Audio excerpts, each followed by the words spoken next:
Hired to clean a billionaire's mansion, Kiana Evans never expected to cross paths with its reclusive owner. But when fate thrusts her into Ethan Lancaster's world, secrets unravel, hearts collide, and a love neither saw coming begins to take shape. Can they overcome the odds? Before we get into the story, comment below where in the world you are watching from today. The morning sun streamed through the windows of the small apartment as Kiana Evans hurriedly gulped down her coffee. At 30 years old, she had mastered the art of getting ready in record time. Her dark hair was pulled back in a simple ponytail, and her face was free of makeup, except for a touch of mascara. "Mom, did you take your medicine?" Kiana called out, grabbing her worn backpack from the kitchen chair. "Yes, dear," replied Maria Evans from her bedroom. "Don't worry about me. You just focus on your new job today." Kiana poked her head into her mother's room. Maria was propped up in bed, surrounded by the medical equipment that had become a permanent fixture in their lives. The cancer treatments had left her weak, but her smile remained as bright as ever. "I made you breakfast. It's in the microwave. And I left your pain pills by your water," Kiana said, checking her watch. "You're always taking care of everyone," Maria said softly. "But who takes care of you?" Kiana smiled. "I'm fine, Mom, really. This new cleaning job pays double what I was making at the hotel. If everything goes well, we might even be able to get you that new treatment Dr. Mendez mentioned." Before Maria could respond, the front door burst open, and Kiana's younger brother, Tyler, rushed in. At 22, he was a ball of energy despite working night shifts at the local factory. "Sis, you're still here. Thought you'd be gone already," he said, tossing his backpack on the sofa. "Just leaving. Did you get any sleep at all?" Tyler shrugged. "A couple hours. Don't worry, I'll be here with Mom today." Kiana grabbed her keys. "There's leftover lasagna in the fridge. And don't forget, Mom's meds at noon, check her blood pressure, and no visitors because of her immune system," Tyler recited. "Got it, just like yesterday and the day before. Now go, or you'll be late." With one last glance at her family, Kiana headed out. The bus ride across town took 45 minutes, giving her time to study the information she'd been given about her new workplace, Lancaster Estate, one of the most luxurious mansions in the exclusive Hillcrest neighborhood. The employment agency had been very clear. She was only responsible for cleaning, not interacting with the owner. Mr. Lancaster valued his privacy, and all staff were expected to be practically invisible. As the bus approached the wealthier part of town, Kiana's stomach tightened with nervousness. The houses grew larger, the gardens more manicured, until finally she stood before an imposing iron gate with a large L worked into the design. After identifying herself through the intercom, the gates swung open, revealing a long driveway, leading to what looked more like a palace than a home. The mansion was 3 stories of gleaming white stone and glass, surrounded by perfectly landscaped gardens. Mrs. Hoffman, the stern-faced housekeeper who had interviewed her, was waiting. At the entrance, "So you're on time." "Good," she said, her expression unchanged. "Follow me for the tour and instructions." As they walked through the massive house, Kiana tried not to gawk at the luxury surrounding her.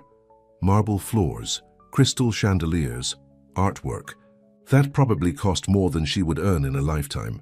"The East Wing is completely off-limits," Mrs. Hoffman explained, pointing to a corridor blocked by elegant double doors. "That's Mr. Lancaster's private quarters.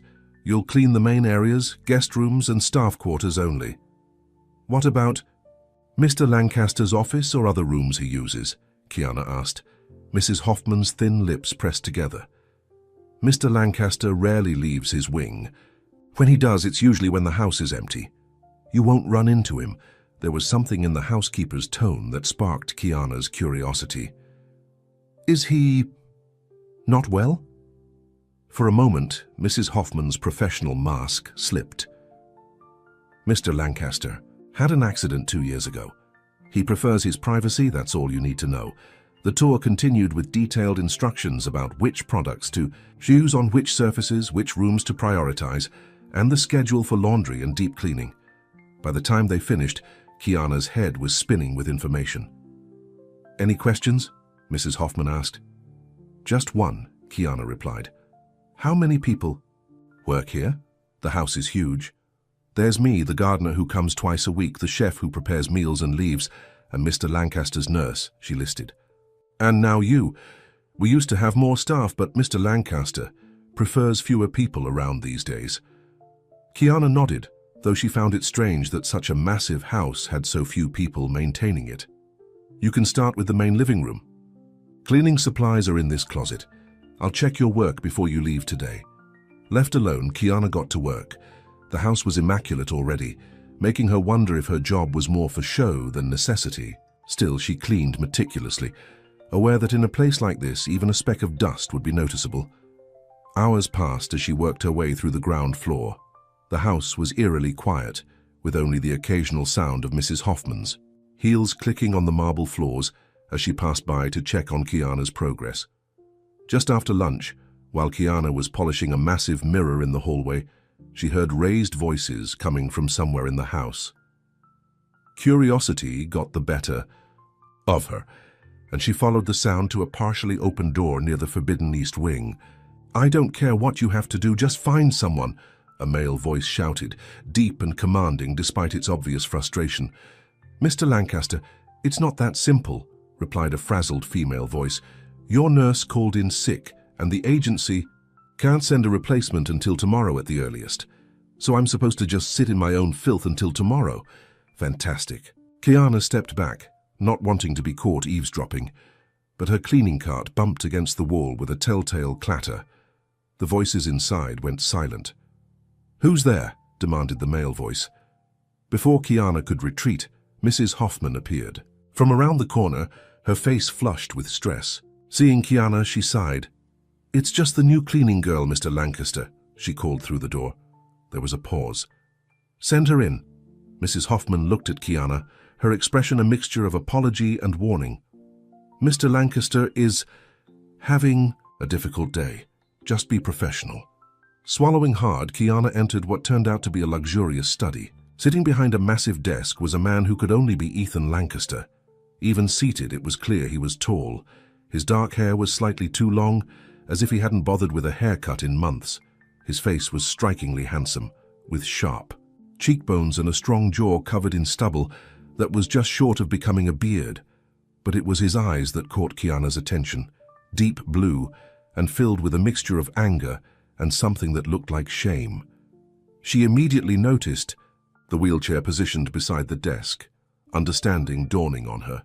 "So you're the new cleaning girl," he said, his tone dismissive as his eyes swept over her. Kiana straightened her shoulders. "Kiana Evans. I'm here to clean your house, not to be called girl." She regretted the words as soon as they left her mouth. This was her first day, and she was already talking back to her employer. But to her surprise, a flicker of something, respect perhaps, crossed Ethan's face before his scowl returned. "Well, Kiana Evans, it seems you've walked into a situation. My nurse has abandoned me, and Mrs. Hoffman here can't handle certain aspects of my care." Mrs. Hoffman looked mortified. "Mr. Lancaster, I'm sure we can find a solution that doesn't involve the cleaning staff." "Why not?" he challenged, a bitter edge to his voice. "I need someone to help me bathe and change. I can't do it myself, as you well know." He turned his gaze back to Kiana. "So are you willing to earn some extra money today, or are you too disgusted by the thought of touching a cripple?" The harshness of his words hung in the air. Kiana saw the pain behind his anger, the vulnerability he was trying to hide behind. Cruelty. "I'm not disgusted," she said calmly. "I helped care for my grandmother before she passed, but I don't know your routine or needs." Something in Ethan's expression shifted. Perhaps he'd expected her to refuse, to be shocked or uncomfortable. "It's not complicated," he said, his voice slightly less hostile. "I need help getting into and out of the shower. I can manage most things from there." Mrs. Hoffman interjected. "Mr. Lancaster, perhaps I should call your brother?" "No," he cut her off sharply. "Alexander is the last person I want here. He'll just use it as another opportunity to lecture me about moving into that assisted living facility." He looked at Kiana again. "I'll pay you double your daily rate for an hour of your time, yes or no?" Kiana thought about her mother, about the expensive treatments that might give her a few more years, about the stack of medical bills on their kitchen table. "Yes," she said firmly. "I'll help." 20 minutes later, Kiana found herself following Ethan's wheelchair through the forbidden East Wing. His bedroom was massive, with floor-to-ceiling windows overlooking the gardens and a bed large enough for 4 people. Everything was designed for accessibility: wider doorways, lower countertops in the attached bathroom, grab bars strategically placed. "I'll tell you what to do," Ethan said as they entered the bathroom. "I don't need your pity or your conversation." Kiana nodded, keeping her expression neutral. She helped him transfer from the wheelchair to the shower bench, carefully following his instructions. When it came time to help with his clothes, she remained professional, treating the task as she would any other. What struck her was how physically fit he was. His arms and upper body were powerfully built, clearly the result of compensating for his paralyzed lower half.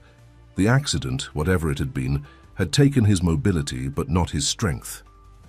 Throughout the process, Ethan remained silent except for necessary directions.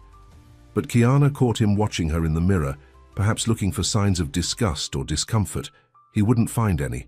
Her mother's illness had taught Kiana that bodies were just bodies, and everyone needed help sometimes. "You can wait outside while I shower," he finally said once he was situated on the shower bench.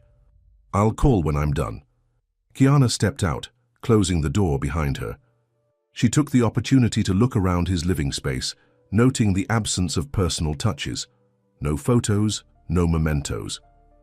The only sign that the room belonged to someone with interests beyond basic existence was a bookshelf filled with engineering texts and architectural magazines. When Ethan called for her, she helped him dry off and dress with the same efficiency she'd shown before. As she assisted him back into his wheelchair, her hand accidentally brushed against his, and she felt him flinch at the contact. "Thank you," he said stiffly once he was settled, the words seemingly difficult for him. "Mrs. Hoffman will add the extra payment to your wages." Kiana nodded. "Is there anything else you need before I go back to my regular duties?" "No," he replied, already turning away. "You can go." She was almost to the door when his voice stopped her. "Why didn't you flinch?" he asked, his tone genuinely curious beneath the defensive layer. "When you saw my legs, when you had to touch me, everyone flinches or gets that look in their eyes." Kiana turned back to him. "My mother has cancer. She has a colostomy bag and radiation burns. My grandmother had Alzheimer's and couldn't recognize her own children near the end. Bodies break, Mr. Lancaster. It's what happens when we're lucky. Enough to live in them for a while." Ethan stared at her, clearly not expecting such an answer. For a brief moment, his carefully constructed wall of anger cracked, revealing genuine surprise. "You can go," he repeated, but his voice had lost its edge. As Kiana returned to her cleaning duties, she found herself thinking about the man in the East Wing. How long had he been hiding away in this beautiful prison? How long since someone had treated him as a man rather than a patient or an object of pity? She didn't expect to see him again. Mrs. Hoffman had made it clear that today had been an unusual circumstance. But as she cleaned, she caught herself listening for the sound of wheelchair wheels on hardwood floors. At the end of her shift, as she was gathering her things to leave, Mrs. Hoffman approached her with an envelope. "Your payment for today, including—" "There's extra service," she said, her tone careful. "Mr. Lancaster has also requested that you return tomorrow." Kiana's eyebrows rose in surprise. "For cleaning or—" "For cleaning," Mrs. Hoffman clarified. "But he specifically asked for you. That's unusual." As Kiana left the mansion and waited for her bus, she opened the envelope and gasped. The amount was triple what she'd been promised, with a note that simply read, "For your mother, E.L." She stared at the note, wondering how he knew and what it meant. One thing was certain: Ethan Lancaster was much more observant and perhaps much more complex than his bitter exterior suggested. On the bus ride home, Kiana found herself thinking about the strange day and the even stranger man she'd met. Whatever had happened to Ethan Lancaster had left more than his body broken. But for a brief moment, when she'd spoken honestly to him, she'd glimpsed something in his eyes. A flicker of the man he might have been before. She would return tomorrow, and not just for the money. Something told her there was more to Ethan Lancaster's story than a wheelchair and a bitter attitude. and despite her better judgment, she found herself wanting to discover what that something was. Kiana returned to the Lancaster mansion the next day with mixed emotions. The generous payment would cover her mother's medical bills for the month, but something else drew her back. Curiosity about the angry man in the wheelchair who had revealed a moment of unexpected kindness. As she stepped through the grand entrance, Mrs. Hoffman was waiting for her with a tense expression. "The nurse called in sick again," she said without preamble. "Mr. Lancaster is asking for you." Kiana set down her bag. "For the same reason as yesterday?" Mrs. Hoffman nodded, lowering her voice. "I should warn you, he's in a particularly difficult mood today. His brother visited this morning." "I'll manage," Kiana said, heading toward the east wing. The housekeeper's worried expression suggested this wasn't going to be easy. She knocked on Ethan's bedroom door and heard a gruff, "Come in." When she entered, she immediately felt the tension in the air. Ethan was by the window in his wheelchair, staring out at the gardens with rigid shoulders. "Mrs. Hoffman said you needed assistance," Kiana said, keeping her tone professional. Ethan didn't turn around. "My dear brother Alexander paid me a visit, brought some papers for me to sign. Apparently I'm not capable of managing my own affairs anymore." The bitterness in his voice was raw. Kiana remained quiet, sensing he wasn't finished. "He brought brochures for that fancy assisted living facility again. Says it would be better for everyone if I stopped being so stubborn." Ethan finally turned his wheelchair to face her. "Tell me, Kiana Evans, do I look like I belong in a nursing home?" Despite his obvious anger, Kiana saw the vulnerability beneath it. She studied him carefully before answering. "You look like a man who's built himself a very comfortable prison," she said honestly. His eyes widened slightly, not expecting such directness. "Excuse me? This house," she gestured around them. "It's beautiful, but when was the last time you left it? When was the last time you spoke to someone who wasn't paid to be here?" A muscle twitched in his jaw. "I didn't ask for your analysis of my life." "No, you asked if you belong in a nursing home," she replied calmly. "You don't, but you don't belong locked away in here either." For a moment, she thought she'd pushed too far. His expression darkened, and she braced herself for him to fire her on the spot. Instead, he let out a short, humorless laugh. "You've got guts, I'll give you that. Most people just nod and agree with whatever they think I want to hear." "I'm not most people," Kiana said. "Now, do you need help with your shower, or should I go back to dusting your expensive furniture?" The tension in the room eased slightly, as Ethan shook his head, almost amused by her forthrightness. "The shower, please. Then maybe you can tell me more about how I've imprisoned myself while you clean my cell." Their routine was smoother today. Kiana already knew the steps, and Ethan seemed less defensive about needing her help. As she waited outside the bathroom, while he showered, she noticed a framed architectural drawing on the wall she had missed yesterday. A sleek modern building with Lancaster Innovations written at the bottom. When Ethan called for her, she helped him dry off and dress with the same professional efficiency as before. But this time he didn't immediately dismiss her. "That drawing you were looking at," he said, adjusting his shirt. "That was the last project I designed before the accident. It was supposed to be our company's new headquarters." "You're an architect?" Kiana asked, genuinely interested. "Was," he corrected bitterly. "Hard to visit construction sites in this thing." He tapped the arm of his wheelchair. "There are successful architects who use wheelchairs," Kiana said, gathering the wet towels. "Not according to my brother. He thinks clients won't take me seriously anymore." Ethan's voice was casual, but his eyes revealed the pain behind the words. "Alexander's been running the company since the accident. He thinks it's permanent." "And what do you think?" Kiana asked. Ethan looked at her sharply. "I think my nurse conveniently keeps calling in sick, and you ask too many questions." Kiana smiled, unfazed by his attempt to push her away. "My mother says I was born asking questions. Speaking of whom, thank you for the extra money. It helped. More than you know." Something softened in Ethan's expression. "How is she?" "Fighting. The treatments are hard, but she's determined to see my brother graduate college." Kiana paused, curious. "How did you know about her?" "You mentioned her yesterday," he said, "and I saw the medical alert app on your phone when you set it down to help me. It wasn't hard to figure out."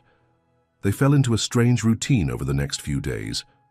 The nurse remained mysteriously absent, and Kiana continued to help Ethan with his morning routine before tackling her regular cleaning duties. Their conversations grew longer, punctuated by Ethan's attempts to retreat behind sarcasm whenever the topics became too personal. One morning, as Kiana was helping him into his wheelchair, she noticed a photo tucked inside one of his books. Ethan standing beside a sleek sports car, his arm around a beautiful blonde woman. "Who is she?" Kiana asked before she could stop herself. Ethan snatched the photo and shoved it back in the book. "No one important." "She doesn't look like no one important," Kiana pressed gently. After a moment of tense silence, Ethan sighed.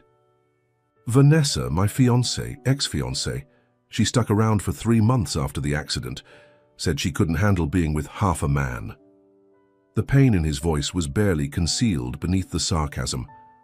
"She sounds like a whole idiot," Kiana said firmly. Ethan looked up surprised, then let out a genuine laugh, the first Kiana had heard from him. The sound transformed his face, making him appear younger, more like the man in the photograph. "Whole idiot," he repeated, still smiling. "I've never heard it put quite that way." "Well, it's true," Kiana said, continuing with her work. "The accident didn't make you half a man. It just revealed she was half a partner." Ethan studied her with newfound interest. "You're not what I expected, Kiana Evans." "What did you expect?" she asked, gathering her cleaning supplies. "Someone who would clean my floors and pity the crippled rich man," he said bluntly. "Not someone who would call my ex an idiot and me a prisoner in my own home." "Honesty doesn't cost extra," Kiana replied with a smile. "Now I have 3 bathrooms to clean before lunch." Later that day, as Kiana was polishing the grand piano in the living room, she heard the sound of wheels on hardwood. Ethan appeared. In the doorway, a laptop balanced on his legs. "I have a design problem," he said without preamble. "I could use a fresh perspective."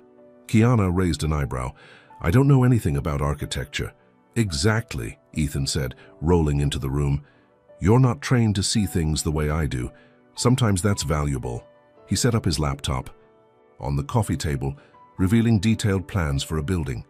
For the next hour, he explained the project to her, a community center with accessibility features built into its very core, not added as an afterthought. "It's beautiful," Kiana said honestly, studying the graceful lines and thoughtful details. "Is this for Lancaster Innovations?" A shadow crossed Ethan's face. "No, it's just something I've been working on. Alexander doesn't know." "Why not?" "It's brilliant." "Because he'd see it as a waste of time," Ethan said, his voice hardening. "He thinks my design days are over. Then he's as much of an idiot as your ex," Kiana said matter-of-factly. Again, that surprised laugh escaped Ethan. "You really don't hold back, do you?" "Not when I see talent being wasted because of other people's limitations." She pointed to a detail in the design. "What's this? Space for?" They continued discussing the project until Mrs. Hoffman appeared, looking startled to find them working together. She cleared her throat. "Mr. Lancaster, your brother is here to see you." The easy atmosphere between Kiana and Ethan instantly evaporated. He quickly closed his laptop, his face closing off as well. "Tell him I'm busy," he said tersely. "He says it's important. Something about the Jenkins contract." Ethan's jaw tightened. "Fine. Send him to my study." As he prepared to leave, he glanced at Kiana. "Thank you for your input. It was helpful." Curious about the brother who caused such tension, Kiana made sure her cleaning duties took her near Ethan's study. The door was partially open, allowing voices to carry. "You've been missing board meetings for months," came a smooth, authoritative voice. "The investors are getting nervous." "The investors? Or you, Alexander?" Ethan replied coldly. Kiana caught a glimpse of Alexander Lancaster through the gap in the door. Tall and impeccably dressed with the same dark hair as Ethan, but none of his brother's warmth. "Both," Alexander said. "Look, Ethan, no one expects you to return to your former role, but at least make an appearance occasionally to show you're still involved." "Involved?" Ethan's voice rose. "You've been systematically pushing me out of every decision. That Jenkins design was mine, and you've completely reworked it without even consulting me. Because your original design wasn't practical anymore," Alexander said with exaggerated patience. You have to accept that things change. Your condition? My condition doesn't affect my mind, Ethan snapped, or my ability to design buildings. There was a heavy pause before Alexander spoke again, his voice softer but somehow more dangerous. The board is considering a vote next month on your continued role as chief architect. The silence that followed was deafening. When Ethan finally spoke, his voice was tight with controlled fury. Get out! Ethan, be reasonable. Get out of my house. Kiana quickly moved away as the study door swung open fully. Alexander stormed out, not even noticing her as he passed. She waited a moment before approaching the study, finding Ethan staring out the window, his hands gripping the arms of his wheelchair so tightly his knuckles were white. Are you okay? She asked quietly. He didn't turn around. How much did you hear? Enough, she admitted. Your brother doesn't seem very supportive. Ethan laughed bitterly. Alexander has been waiting for years to take control of the company. My accident was the perfect opportunity. What will you do?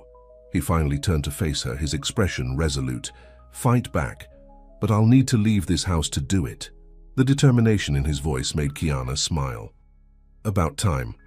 I haven't been in public since the accident, he admitted, a flicker of uncertainty crossing his face. People stare. They whisper. Let them, Kiana said simply. You can't control what others do, only how you respond to it. Ethan studied her as if seeing something new. Would you come with me to the office? I could use someone in my corner. The request surprised her. I'm just your cleaning lady, Mr. Lancaster. No, he said firmly. You're much more than that. You're the only person who's been honest with me in 2 years. Before Kiana could respond, her phone rang Tyler's ringtone. She excused herself to answer it, instantly alarmed by her brother's panicked voice. Kiana, you need to come home now, Mom collapsed. We're at Memorial Hospital. Her world tilted. I'm on my way. When she returned to the study, Ethan immediately noticed her distress. What's wrong? My mother, Kiana said, already gathering her. Things. She's in the hospital. I have to go. I'll drive you, Ethan said without hesitation. Kiana blinked in surprise. You don't have to. I know I don't have to, he cut her off. I want to. My car has hand controls. Let me help you for a change. 20 minutes later, Kiana found herself in the passenger seat of a sleek, modified SUV, the first time Ethan had driven anywhere in months, according to Mrs. Hoffman's shocked expression as they left. At the hospital, Ethan insisted on coming inside with her. As they made their way through the corridors, Kiana noticed how people's gazes lingered on Ethan in his wheelchair. Some looked away quickly when he caught them staring. Others wore expressions of pity that made his jaw clench, but Ethan kept his focus forward, refusing to be diminished by their reactions.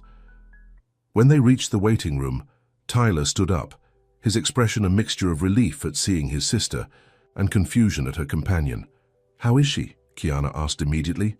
Stable now, Tyler said. Her blood pressure dropped really low. They're running tests. Kiana introduced Ethan, who insisted on staying until they received news about Maria's condition. As they waited, Kiana saw a new side of him. Patient, supportive, and unexpectedly good at distracting Tyler with questions about his engineering studies. When the doctor finally appeared with news that Maria needed additional treatments, expensive ones, Kiana felt her heart sink. The doctor left them to discuss options, and Tyler stepped out to make some calls. I can't afford this, Kiana whispered, the weight of reality crushing down on her. Even with the extra money from the job. Ethan was quiet for a long moment before speaking. Let me help. Kiana's head snapped up. No, I can't accept that. Why not? He challenged. You've helped me more in 1 week than anyone has in 2 years. That's different. It's my job. Telling me I've built myself a prison wasn't in your job description, he pointed out. Neither was giving me the courage to leave my house today. Their eyes locked, an unspoken understanding passing between them. This isn't charity, Kiana, Ethan said softly. It's friendship. The word hung between them, simple yet profound. In the sterile hospital waiting room, something shifted in their relationship. No longer employer and employee, but two people facing different battles, finding unexpected strength in each other. Okay, Kiana finally agreed. But I'll pay you back somehow. Ethan smiled. You already have. That evening, as Kiana sat by her mother's hospital bed, she thought about the strange turn her life had taken. What had begun as a simple cleaning job had become something neither she nor Ethan could have anticipated. Across town, Ethan Lancaster sat in his study, looking at the architectural plans on his computer screen with renewed purpose. For the first time in 2 years, he felt something he had thought was lost forever: hope. And it had come from the most unexpected source: a cleaning woman who saw beyond his wheelchair to the man still fighting to break free. 2 weeks had passed since Maria Evans' hospitalization. Thanks to Ethan's financial assistance, she was receiving the advanced treatments Dr. Mendez had recommended. Kiana had tried to refuse, but Ethan had been insistent, arranging everything directly with the hospital to prevent her from declining his help. "Consider it an advance on your salary," he had said when she protested. "Besides, I have more money than I know what to do with." Their relationship had changed dramatically. Though Kiana still cleaned the mansion, her duties now included helping Ethan prepare for his increasingly frequent trips to the Lancaster Innovations offices. The regular nurse had mysteriously been reassigned to another client, and Mrs. Hoffman no longer questioned Kiana's presence in the East Wing. On a sunny Tuesday morning, Kiana arrived at the mansion to find Ethan already dressed and waiting in the kitchen, his laptop open on the table. "You're up early," she remarked, setting down her bag. "Board meeting today," he replied, his expression determined. "Alexander thinks he's going to push through that vote to remove me as chief architect. He's in for a surprise." Kiana smiled, pouring herself a cup of coffee. "What's your plan?"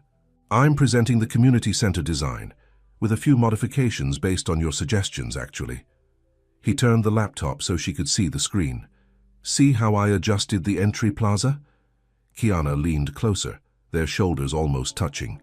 As he explained the changes, she was increasingly aware of these small moments of closeness, the brush of his hand against hers when she handed him documents, the way his eyes lingered on her face when he thought she wasn't looking.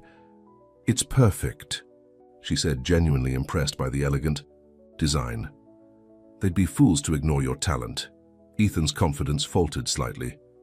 "Alexander can be very persuasive, and the board hasn't seen me in months. They might think I'm not capable anymore."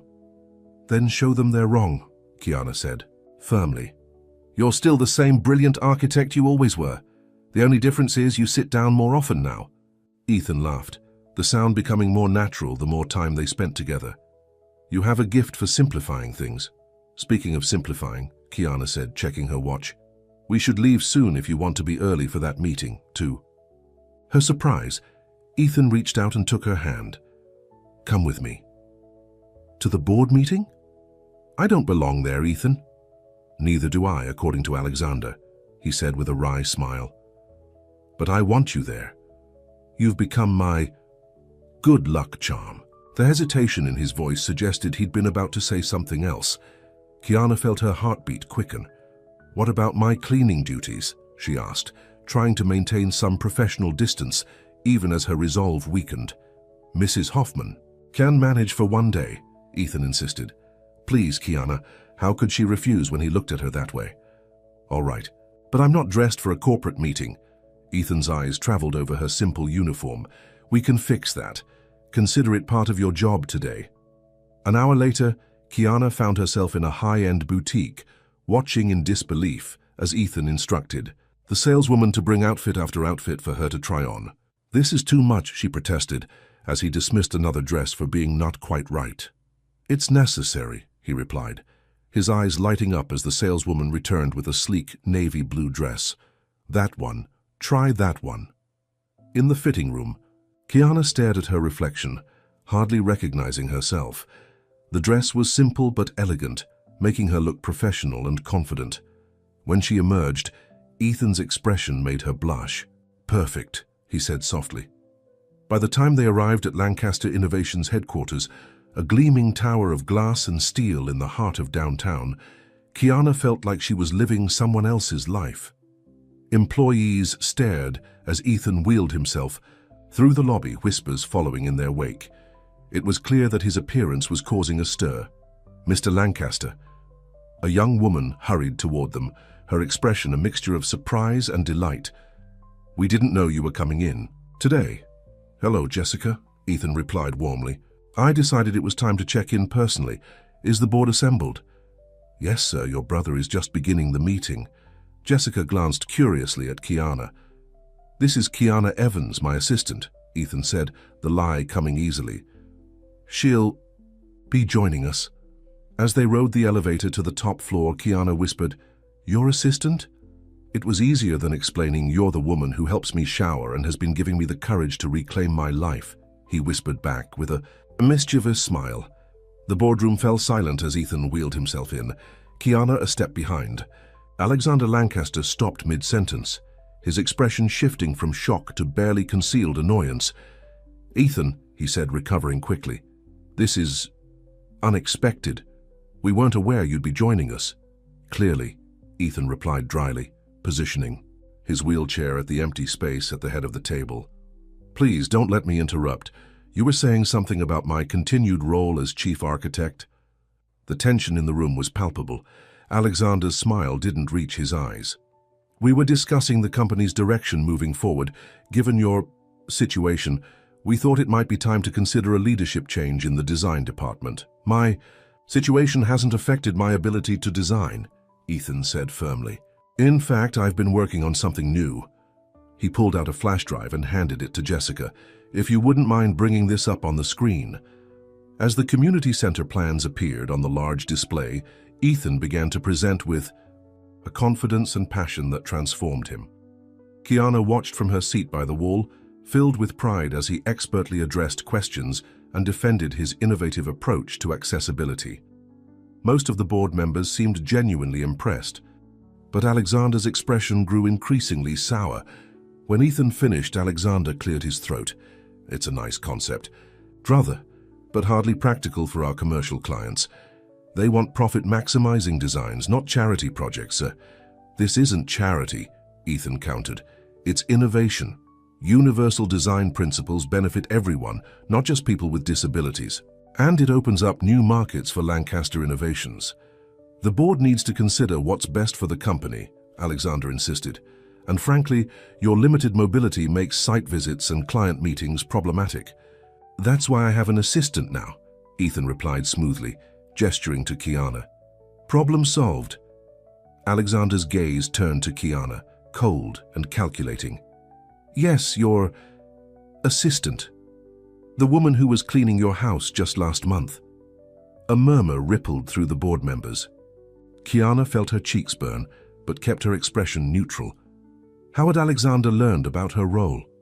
"Ms. Evans has multiple qualifications," Ethan said, his voice tight.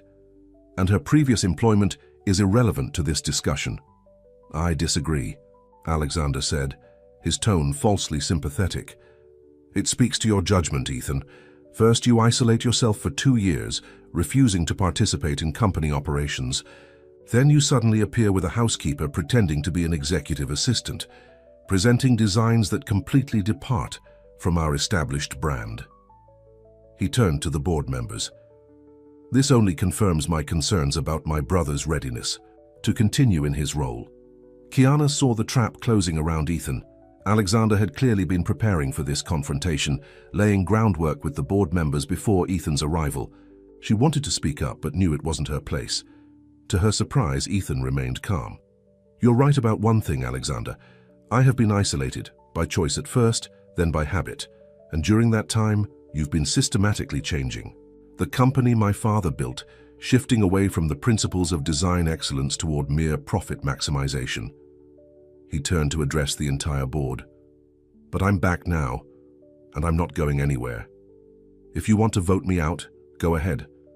But know that I retain controlling interest in this company, something my brother seems to have conveniently forgotten to mention." Alexander's face paled. "That's not—" "Check the bylaws," Ethan continued, his voice strengthening. "My father ensured that creative control would always remain with a Lancaster who understood design. That's me, not Alexander. I've allowed My brother considerable freedom during my absence, but that ends today. The room fell silent as the board members exchanged glances. It was clear that Alexander had misled them about Ethan's position in the company. An older board member finally spoke up. I think we should table this discussion for now. Ethan, it's good to have you back. Perhaps you and Alexander can work out your differences privately before we proceed. The meeting adjourned shortly after, with Alexander storming out without another word to his brother. As the room cleared, Ethan let out a long breath, the confidence he'd displayed giving way to exhaustion. Are you okay? Kiana asked softly, moving to his side. Better than I've been in years, he replied with a tired smile. Thank you for being here. I didn't do anything, she protested. You did everything, he said, his eyes meeting hers. I wouldn't have had the courage to come back if it weren't for you. As they prepared to leave, Jessica appeared at the door. Mr. Lancaster, there are several employees who'd like to say hello. They've missed you. What followed was a procession of designers, architects and other staff members coming to welcome Ethan back. Kiana stepped aside, watching as he reconnected with his team, the easy rapport suggesting he had been a well-liked leader before his accident. It was nearly evening when they finally left the building. In the car, Ethan was quieter than usual, lost in thought. You're a natural leader, Kiana said, breaking the silence. They all respect you so much. I abandoned them, Ethan replied, regret heavy in his voice. After the accident, I convinced myself they'd be better off without me, that everyone would be. It's not too late to make things right. He glanced at her. No, it's not. Starting with dinner. You must be starving. Before she could respond, he was already changing direction, driving toward an upscale restaurant overlooking the city. Kiana felt a flutter of nervousness. This was feeling less like a work relationship and more like something else entirely. The restaurant staff greeted Ethan by name, suggesting he had once been a regular.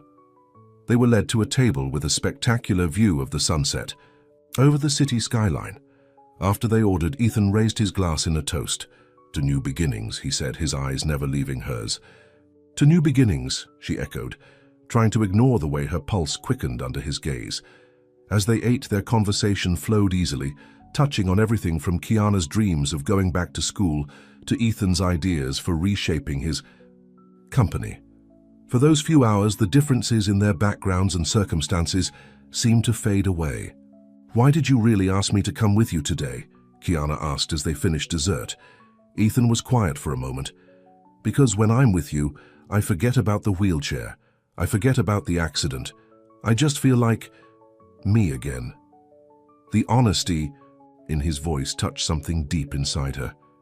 Ethan, Her phone rang, interrupting the moment. It was Tyler. With the apologetic smile, she answered. Kiana, you need to come home, Tyler said, his voice tight with worry. Mom's not doing well. The doctor says the treatment isn't working as they hoped. Her happiness evaporated instantly. I'll be right there. Ethan didn't ask questions, immediately calling for the check and driving Kiana to her apartment. When they arrived, he surprised her by turning off the engine. I'm coming with you, he said, leaving no room for argument.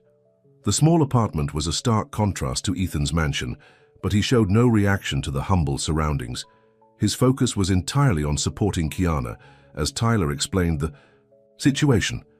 Maria's cancer had spread despite the treatments, and her condition was deteriorating rapidly. The doctor wants to try an experimental treatment, Tyler said, his young face lined with worry. But it's not covered by insurance. Whatever it costs, I'll cover it, Ethan said immediately. Tyler looked at him in surprise. You don't even know us. I know, Kiana, Ethan replied simply. And that's enough. Later that night, after arrangements had been made for Maria's new treatment, Kiana walked Ethan back to his car. The night air was cool, and Ethan had insisted she wear his jacket over her new dress. I don't know how to thank you, she said, her voice thick with emotion. You don't need to, he replied. You've given me something far more valuable than money. Kiana, what's that? A reason to get out of bed in the morning, he said softly. A reason to fight for my life again. The moment stretched between them, charged with unspoken feelings. Kiana was acutely aware of how close they were standing, how easy it would be to lean down but she pulled back, confusion and doubt flooding her mind. This was her employer, a man from a completely different world. Whatever she thought she was feeling couldn't be real or wise. "It's late," she said, taking a step back. "Thank you for everything today." A flicker of disappointment crossed Ethan's face before he nodded. "Of course. Will I see you tomorrow?" I don't know. I should stay with my mother."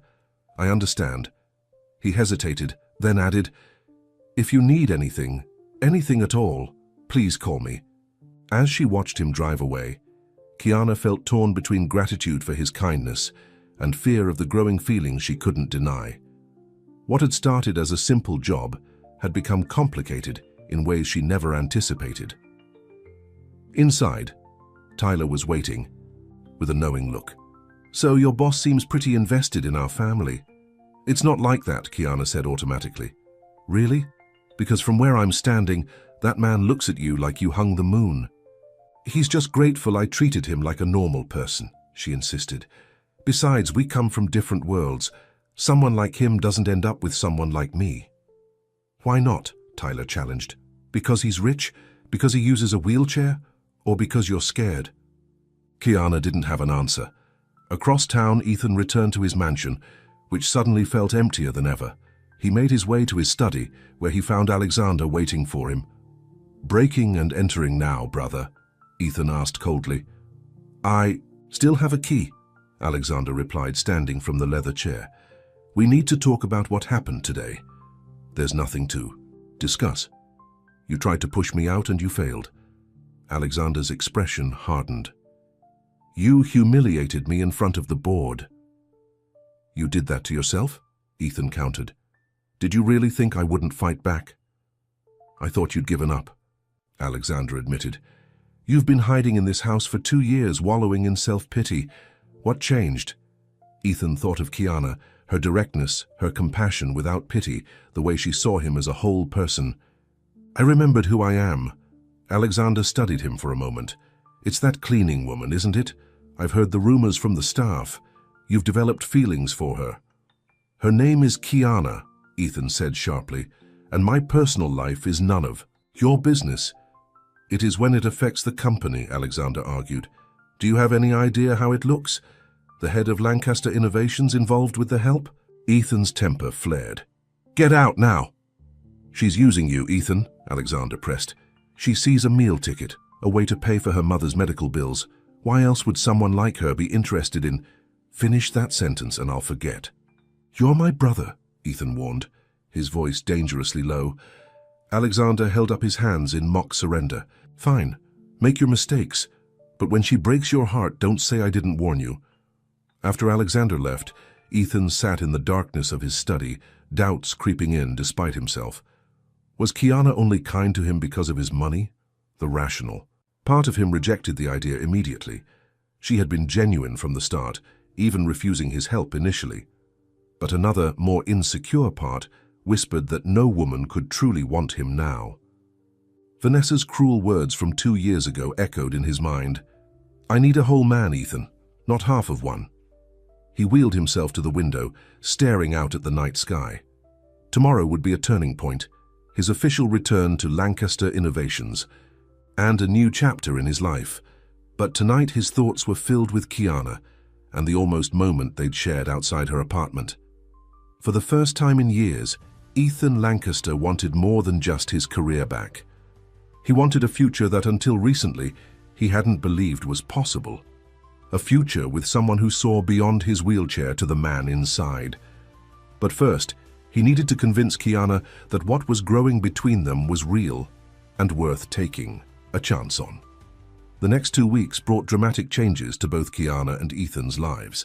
Kiana had taken time off to care for her mother, whose condition remained critical despite the experimental treatments.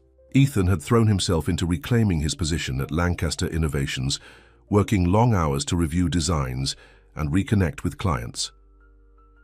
Despite their busy schedules, Ethan called Kiana daily to check on her mother and offer support. He had arranged for the best medical care possible, even flying in a specialist from New York. His generosity both touched and troubled Kiana, who couldn't help wondering if their growing closeness was clouded by his financial help. On a rainy Thursday afternoon, Kiana sat beside her mother's hospital bed, reading aloud from one of Maria's favorite novels.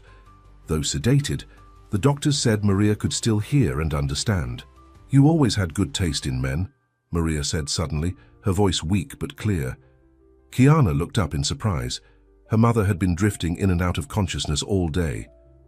"What do you mean?" "You're Ethan," Maria replied with a small smile. "He came by earlier when you were getting coffee. Sat with me for a while." "He's not my Ethan, Mom," Kiana corrected gently, though her heart skipped at the thought. "And he didn't tell me he was visiting. He didn't want to bother you," Maria said, her eyes drifting closed again. "But I know what I see. The way he talks about you reminds me of your father." Before Kiana could respond, her mother had fallen, back asleep. She sat there, confused by the revelation that Ethan had been visiting Maria without telling her. What else had they talked about? Her phone buzzed with a text from Ethan. "Meeting finished early. Can I stop by?" 20 minutes later, Ethan arrived at the hospital, looking tired but determined. He had a large envelope under his arm and a cautious smile for Kiana. "Mom mentioned you visited earlier," Kiana said as they walked to the hospital cafe. Ethan looked slightly embarrassed. "I hope that's okay. I wanted to check on her progress and you were taking a break." "Of course it's okay. It's just, you didn't tell me. I didn't want you to think I was interfering," he explained. "How is she today?" Kiana's expression darkened. "The same. The doctors say the treatment needs more time, but I can see they're not optimistic." Ethan reached across the table and took her hand. The simple gesture of comfort felt natural now, though it sent the same flutter through Kiana's stomach as it had the first time. "I have something to show you," he said, opening the envelope and spreading out architectural drawings. "The community center plans were approved. Construction starts next month." "Ethan, that's wonderful," Kiana exclaimed, genuinely happy for him. "Alexander didn't get in the way." "He tried," Ethan admitted. "But the board was impressed by the design and—" He hesitated. "I've dedicated the building to your mother." Kiana stared at him in shock. "What?" He turned the page to show her the building's name. "The Maria Evans Community Center for Accessibility and Arts." "Why would you do that?" she whispered, tears filling her eyes. "Because without you and your family, I wouldn't have found my way back," Ethan said simply. "Your mother raised an extraordinary daughter who taught me to see beyond my limitations." It seemed fitting. Kiana was speechless, overwhelmed by the gesture. Before she could find words to respond, her phone rang. Tyler calling from their mother's room. "Kiana, you need to come back," he said, his voice breaking. "The doctor says, they say it won't be much longer." The next hours passed in a blur, full of grief and medical terms. Maria Evans' body was shutting down, the cancer finally winning its battle despite all the interventions. Ethan stayed with Kiana and Tyler, a quiet but steady presence as they said their goodbyes. In the early hours of the morning, Maria passed peacefully with her children holding her hands. Kiana's world collapsed around her, the loss of her mother, leaving her hollow despite having prepared for this moment for months. Through the fog of grief, Ethan remained a constant support, handling funeral arrangements, ensuring Kiana and Tyler had everything they needed, and giving them space to mourn.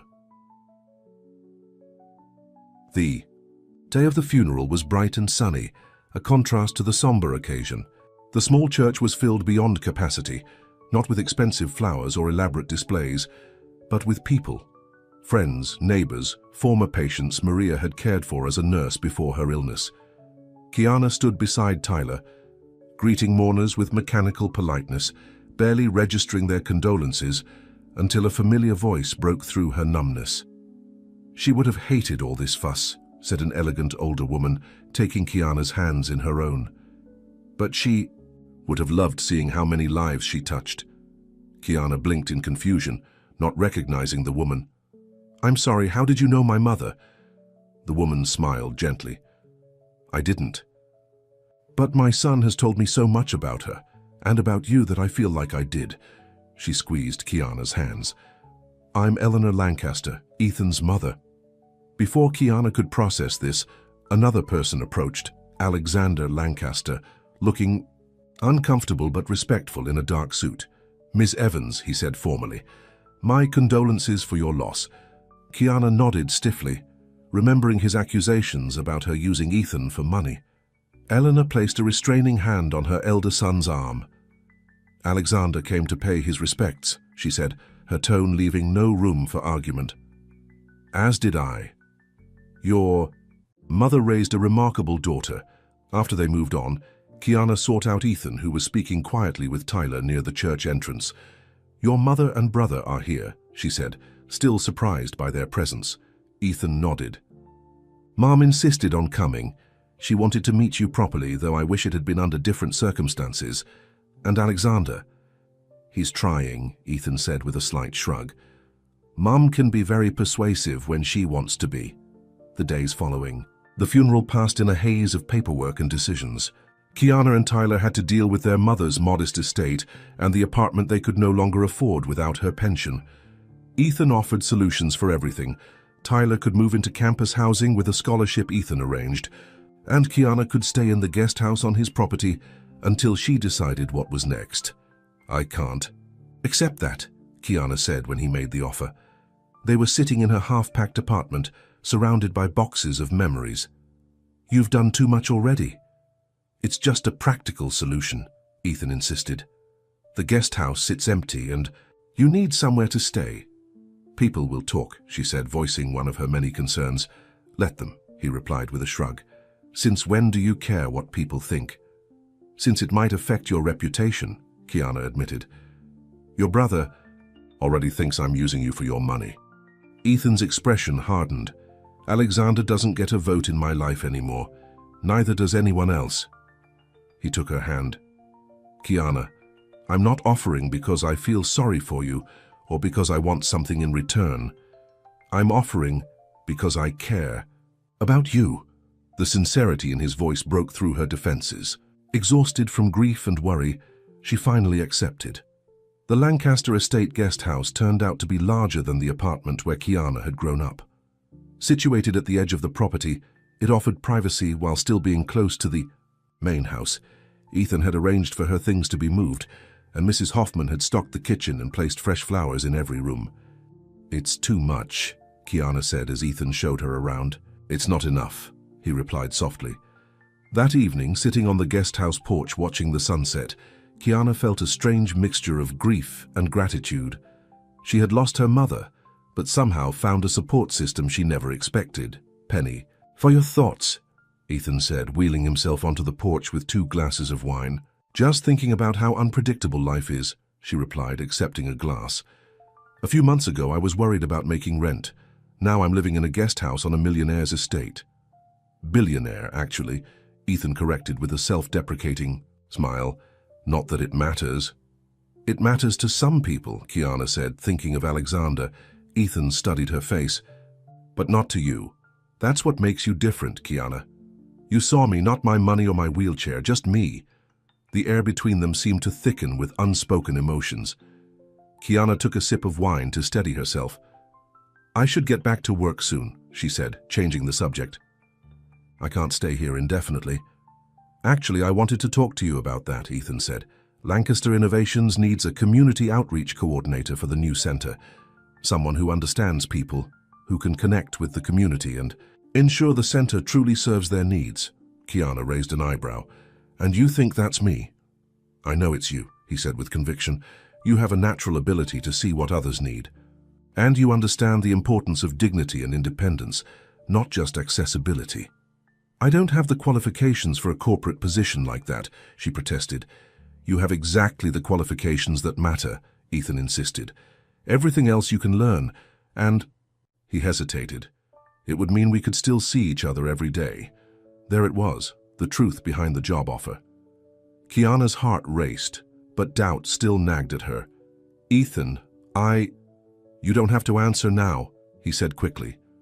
"Just think about it." The next few weeks fell into a strange new pattern.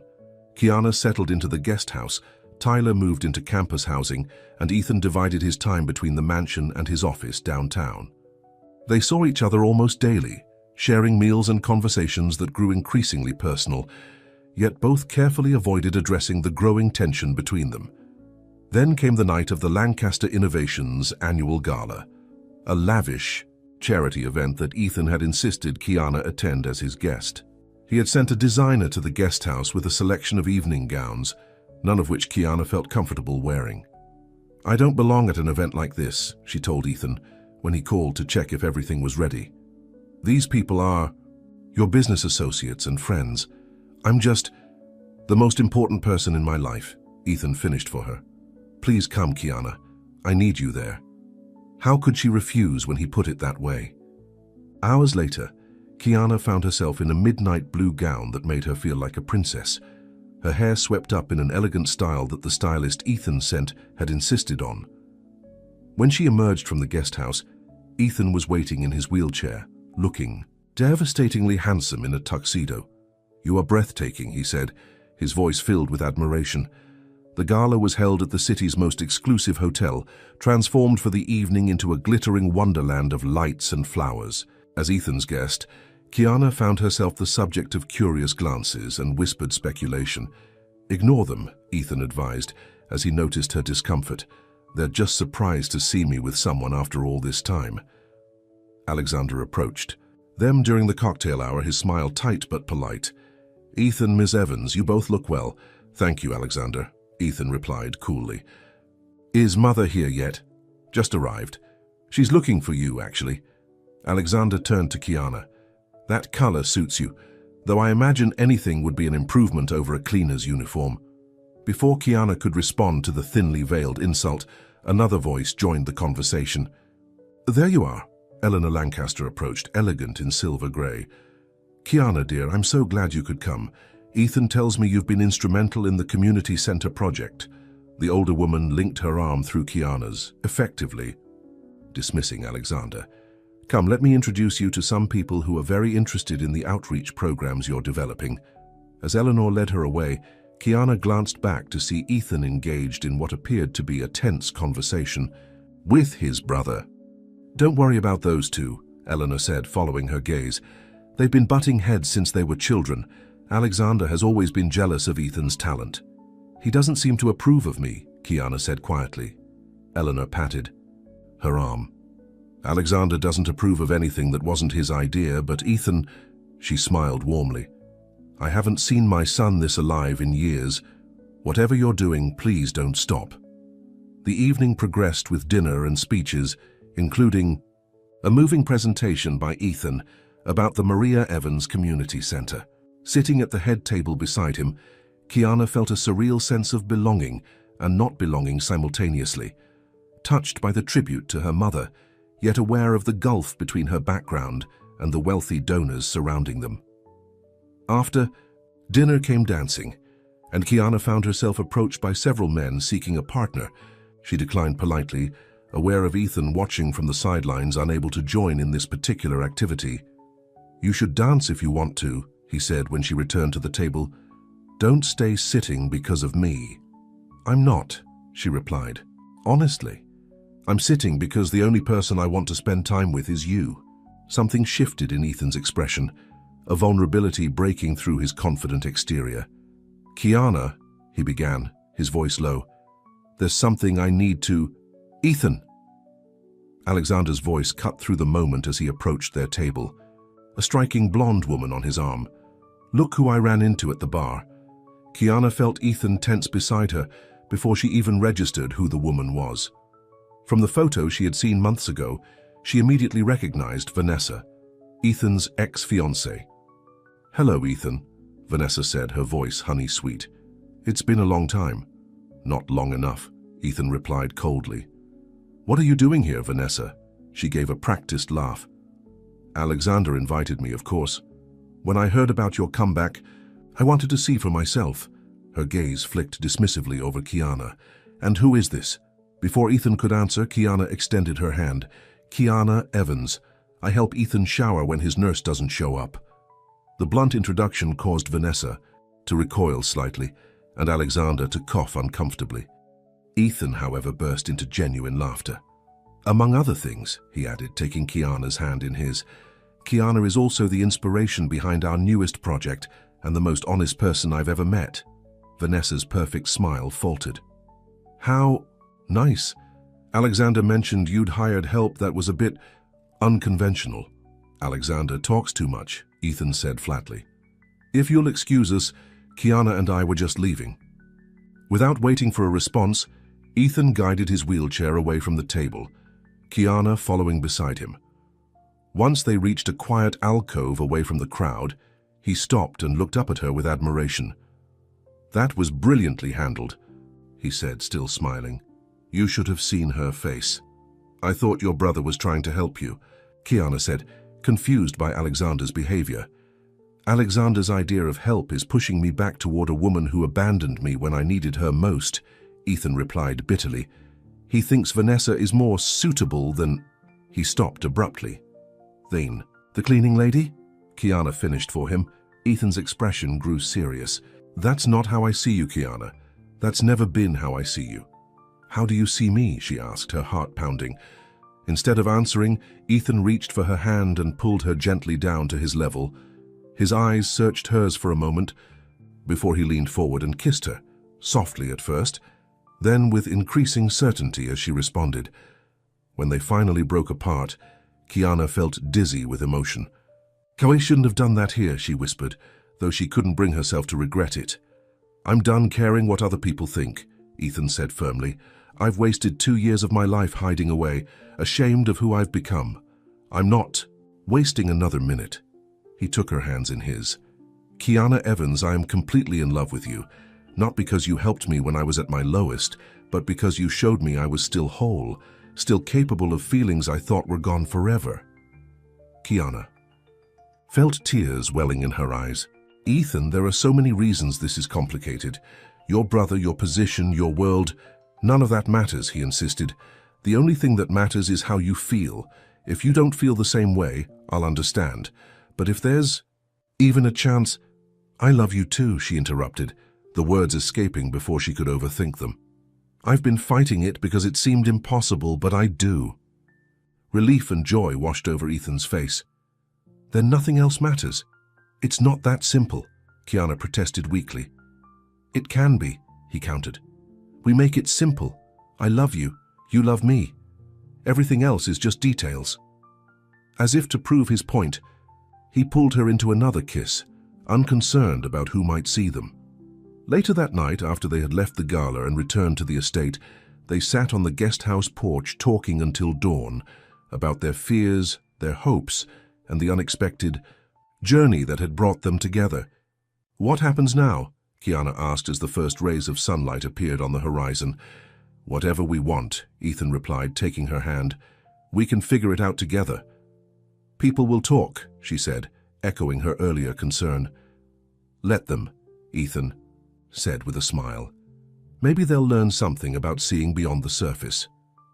6 months later, the Maria Evans Community Center opened its doors to the public. Ethan and Kiana stood together at the ribbon-cutting ceremony, his wheelchair positioned beside her as they welcomed the first visitors. Alexander attended with their mother, his attitude toward Kiana having gradually shifted from disdain to grudging. Respect as he witnessed her genuine commitment to the center's mission and to his brother's happiness. My mother would have loved this, Kiana whispered to Ethan, as they watched children exploring the art studios designed to accommodate all abilities. She does love it, Ethan replied, squeezing her hand, just from a different perspective now. As the day drew to a close, Ethan led Kiana to a private corner of the building's rooftop garden, a special feature he had designed specifically with this moment in mind. I have something to ask you, he said, reaching into his pocket and producing a small velvet box. Something I've been thinking about since the first day you told me I had built myself a prison and needed to break free. Kiana's heart raced as he opened the box to reveal a simple but elegant diamond ring. You've shown me that limitations only exist if we accept them, Ethan continued. You've taught me that true love sees beyond the surface to the person within. Kiana Evans, will you marry me? Tears filled her eyes as she nodded, unable to speak through her emotion. As Ethan slipped the ring onto her finger, she finally found her voice. "Yes," she said, leaning down to kiss him. 1,000 times, yes. From his wheelchair, Ethan Lancaster looked up at the woman who had given him back his life, his hope, and his future. The accident had taken his ability to walk, but it had ultimately led him to something far more precious, a love that saw beyond his wheelchair to the man he truly was. And Kiana, who had once entered his home as a cleaning woman, just trying to make ends meet, had found not only financial security but something she never expected, a partner who valued her honesty, her strength, and her heart. Together, they had proven that true love doesn't see limitations or social boundaries. It simply sees the person beyond the surface, the end,